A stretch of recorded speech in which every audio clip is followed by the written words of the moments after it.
দিয়েছে বেরিবের তো এই বন্যায় লইয়ে গেছে। এখন তলাইয়া সব বাড়িঘর তলাইয়া মানে ঘরেও পানি।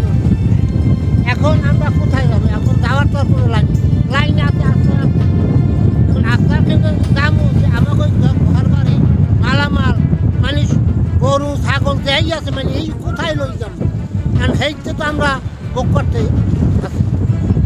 ধান খাত ধান দেবো, এখন এই রাস্তাঘাট না হইলে আমরা কেমনে ফসল দেবো? ফসল দেওয়ার তো আমার কোনো পরিস্থিতি নাই।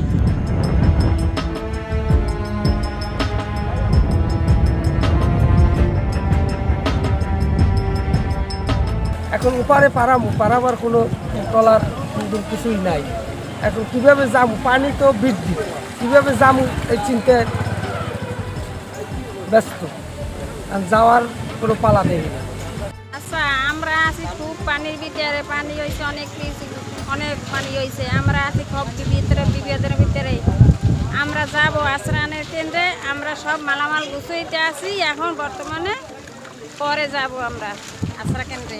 আমার চুল আছে যত যা কিছু আছে সব ডুবে গেছে, বাঁচতে আছি আমরা।